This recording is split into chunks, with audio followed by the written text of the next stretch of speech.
بسم اللہ الرحمن الرحیم الحمدللہ رب العالمین والصلاة والسلام علی رسولہ الکریم اما بعد فاعوذ باللہ من الشیطان الرجیم بسم اللہ الرحمن الرحیم۔ اس طرح کے صحیح بخاری شریف کی سیریز ہماری سٹارٹ تھی۔ آج انشاءاللہ تعالی جو سب سے پہلی حدیث پاک ہے صحیح بخاری کی، جسے امام بخاری نے نقل کیا ہے، اس حدیث پاک کے بارے میں انشاءاللہ چند ایک باتیں آپ کے گوش گزار کروں گا۔ ویسے اس کتاب کی جو ابتدا ہے امام بخاری علیہ الرحمہ نے، وہ باب کیف کان بعد الوحی الی رسول اللہ صلی اللہ علیہ وسلم اس ٹائٹل کے ساتھ کی ہے، لیکن اس سے باب کے اندر جو سب سے پہلی حدیث پاک ہے جس کے راوی حضرت عمر فاروق رضی اللہ تعالیٰ عنہ ہے، آپ فرماتے ہیں کہ میں نے رسول اللہ صلی اللہ علیہ وآلہ وسلم کو یہ فرماتے ہوئے سنا کہ اعمال کا دار و مدار جو ہے تمہاری نیتوں پر ہے، اور آپ فرماتے ہیں ہر شخص کے عمل کا پھل وہی ہوگا جس کی اس نے نیت کی ہے۔ تو جس شخص کی ہجرت دنیا کی طرف ہو جس کو وہ حاصل کرے، یا کسی عورت کی طرف ہو جس سے وہ نکاح کرے، تو اس کی ہجرت اسی کی طرف شمار ہوگی جس کی طرف ہجرت کرنے کے لیے اس نے نیت کی ہے۔ یعنی نیت جو ہے یہ کتنی امپورٹنٹ چیز ہے کہ جس طرح کا عمل بندہ کر رہا ہے اس کے پیچھے اس کی نیت دیکھی جائے گی کہ اس کی نیت کیا ہے اس عمل کے پیچھے۔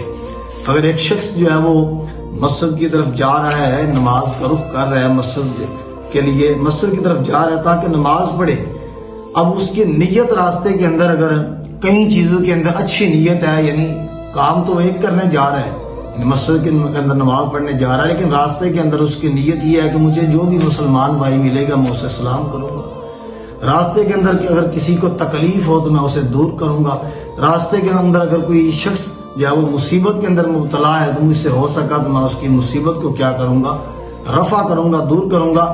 اب جتنے بھی کام وہ کر رہا ہے نیت اچھی ہے تو ان سارے اعمال پر اسے کیا ہے ثواب جو ہے وہ دیا جائے گا۔ تو اس لیے نیت جو ہے وہ بہت زیادہ فضیلت رکھتی ہے، بہت زیادہ اس کی اہمیت ہے۔ امام ابو داؤد علیہ الرحمہ فرماتے ہیں کہ انسان کے دین کا جو حسن ہے وہ ان 4 احادیث پر ہے، اور 4 احادیث وہ کون سی ہیں؟ تو اتنے بڑے محدث ہیں کہ آلموسٹ 1500 کے قریب آپ کو حدیثیں یاد ہیں، لیکن آپ فرماتے ہیں کہ ان 1500 میں سے جو سب سے پیاری یعنی جو انسان کے دین کے لیے کافی ہیں وہ 4 احادیث ہیں۔ وہ کون کون سی ہیں؟ فرمایا ان میں سب سے پہلی حدیث اسی حدیث کو ذکر کرتے ہیں کہ اعمال کا دار و مدار کس پر ہے؟ نیت پر ہے۔ یعنی انسان کے دین کے لیے کافی ہونے کے لیے جو 4 احادیث، ان میں سے پہلی حدیث یہ ہے کہ اعمال کا دار و مدار کس پر ہے؟ نیت پر ہے۔ اور جو دوسری حدیث پاک ذکر کی ہے امام ابو داؤد نے، وہ فرماتے ہیں کہ اللہ کے نبی نے فرمایا کہ حلال بھی ظاہر ہے اور حرام بھی ظاہر ہے، اس لیے جو مشتبہ چیزیں ہیں جن کے بارے میں شک آئے یہ حلال ہے یہ حرام ہے تو فرمایا ان سے بچو۔ یعنی حلال بھی اللہ کے نبی نے ظاہر کر دیا ہے، حرام بھی ظاہر کر دیا ہے، اس لیے بندہ مومن کے دین کے لیے یہ کافی ہے کہ جو چیز اس کے لیے حلال ہے وہ اسے استعمال کرے اور اسے اپنے استعمال کے اندر لائے، نہ کہ حرام چیزوں کو۔ ہاں اگر ایک چیز وہ ہے کہ جو جس کے بارے میں کلیئر ہے، پتہ نہیں ہے کہ یہ حلال ہے یہ حرام ہے، تو اس کے بارے میں یہ ہے کہ اس سے بچا جائے، اور اسی کے اندر کیا ہے تقوی ہے، اور اسی کے اندر یہ احتیاط ہے۔ اور تیسری جو حدیث پاک جو امام ابو داؤد نے ذکر کی ہے وہ یہ فرماتے ہیں کہ کسی شخص کے اسلام کا حسن یہ ہے کہ وہ کیا کرے، لا یعنی باتوں کو ترک کر دے، یعنی وہ باتیں جن کے اندر اسے کوئی فائدہ نہیں ہے، جس کے اندر اس کے لیے کوئی بینیفٹس نہیں ہے، ان باتوں کو ترک کرنا یہ اس بندے کے اسلام کا کیا ہے حسن ہے۔ لیکن آج ہمارے معاشرے کے اندر ہم لا یعنی باتوں کے اندر بہت زیادہ ملوث ہیں اور یہ سمجھتے ہیں کہ یہ ہماری ایک مشغلہ ہے اور اسی کے اندر ہماری سیر و تفریح ہے۔ حالانکہ حدیث پاک کے اندر آگے فرمایا کہ ایک بندے کے اسلام کے حسن کے لیے یہ کافی ہے وہ کیا کرے، لا یعنی باتوں کو کیا کر دے، ترک کر دے۔ اور چوتھی حدیث پاک فرمایا کہ کوئی شخص اس وقت تک کامل مومن نہیں ہوگا، یہاں کاملیت کی نفی ہے، کہ جب تک وہ اپنے بھائی کے لیے بھی اسی چیز کو پسند نہ کرے جو اپنے لیے وہ پسند کرتے ہیں۔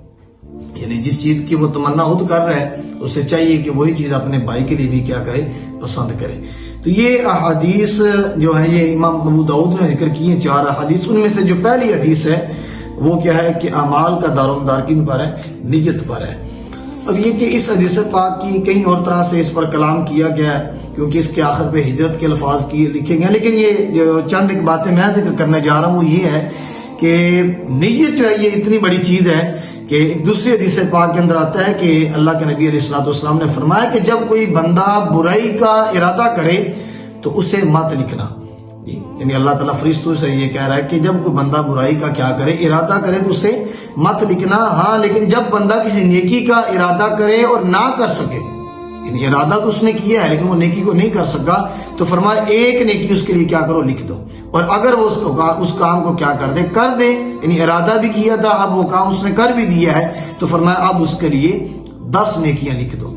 یعنی یہ کہ نیکی کا ارادہ کرنا، نیت اتنی بڑی چیز ہے کہ اس نے ارادہ ہی کیا، تو ارادہ کرنے کے ساتھ اس کے لیے ایک نیکی کیا ہے، لکھی جا چکی ہے. اسی طرح دیکھیں غزوہ تبوک کے اندر ارشاد فرمایا کہ مدینہ طیبہ کے اندر کچھ لوگ جو ہیں وہ اپنی مجبوریوں کی وجہ سے رہ گئے. غزوہ ہے تو اس غزوے میں شامل کیوں نہیں ہوئے؟ کچھ ایسی چیزیں ہیں، کچھ ایسی مجبوریاں ہیں جن کی وجہ سے وہ غزوہ کے اندر شریک نہ ہو سکے. لیکن آقا علیہ الصلوۃ والسلام نے فرمایا کہ وہ ہمارے ساتھ تو شریک نہیں ہیں لیکن ہمارے ثواب کے اندر شریک ہیں. یعنی ہمارے ساتھ وہ جنگ کے اندر نہیں گئے لیکن انہیں ثواب دیا جا رہا ہے. صحابہ نے عرض کیا یا رسول اللہ، یا حبیب اللہ، جب وہ ہمارے ساتھ شریک نہیں ہے تو ثواب میں پھر کیسے شریک ہوئے؟ کیونکہ ثواب میں تو شریک ہونے کے لیے چاہیے تھا وہ ہمارے ساتھ جاتے. اب آقا علیہ الصلوۃ والسلام نے فرمایا وہ ثواب میں اس لیے شریک ہے کہ ان کی نیت سچی تھی. یعنی ان کی نیت تو تھی شامل ہونے کی لیکن کچھ مجبوریاں تھی، کچھ وجوہات کی، جن وجوہات کی بنا پر وہ نہیں جا سکے. لیکن اللہ انہیں ثواب دے گا کس بنا پر؟ ان کی نیت کی وجہ سے. اسی طرح حضرت عثمان غنی رضی اللہ تعالیٰ عنہ، آپ حضرت رقیہ جو حضور نبی پاک صلی اللہ علیہ وسلم کی صاحبزادی ہیں، ان کی تیمارداری کی وجہ سے غزوہ بدر میں شریک نہ ہو سکے، مگر اپنی نیت کی وجہ سے ثواب انہیں ملا اور مال غنیمت میں سے بھی انہیں حصہ عطا فرمایا گیا. یعنی یہ چیزیں ہمیں یہ کلیئر کر رہی ہیں کہ نیت جو ہے وہ بہت زیادہ اہمیت رکھتی ہے. اس لیے فرمایا کہ حدیث پاک کے اندر آتا ہے کہ نیت المؤمن خیر من عملی، مومن کی نیت جو ہے وہ اس کے عمل سے بہتر ہے. یعنی ایک طرف عمل ہے، ایک طرف نیت ہے، تو فرمایا عمل سے بہتر اس کی نیت ہے، کیونکہ جو نیت ہے اس پر بغیر کسی شرط کے ثواب ہے. یعنی ایک بندہ نیت کرتا ہے، عمل کرے یا نہ کرے اس پر ثواب ہے، لیکن عمل جو ہے اس کے لیے شرط ہے، اور وہ کیا ہے؟ نیت. یعنی جب تک عمل نیت اچھی نیت سے خالی ہے، بڑے سے بڑا عمل بھی ہے، اس پر ثواب نہیں ملے گا. ہاں اگر عمل دیکھنے کے اندر جو ہے وہ چھوٹا سا ہے، یعنی ایک بندہ راستے سے کانٹا ہٹا رہا ہے، آسانی پیدا کر لے اپنے مسلمان بھائیوں کے لیے، لیکن نیت اس کی اچھی ہے، اللہ کی رضا ہے، تو یہ کیا ہے؟ دیکھنے میں تو چھوٹا سا عمل ہے لیکن اس عمل پر بہت زیادہ جو ہے وہ اسے ثواب عطا فرمایا جائے گا. اسی طرح حضور نبی پاک صلی اللہ علیہ وسلم کی دیگر احادیث اس بات پر دلالت کرتی ہیں کہ بندے کے اعمال اس وقت قابل قبول ہیں اور اللہ کے ان کی فضیلت اس وقت ہے جب اس کے پیچھے اس کی نیت کیا ہے؟ اچھی ہے. اب یہاں محدثین کا ایک آخری جو چند ایک باتیں ہیں وہ یہ ہے کہ ہر عمل کی صحت کا اعتبار جو ہے اس کی نیت سے ہوتا ہے.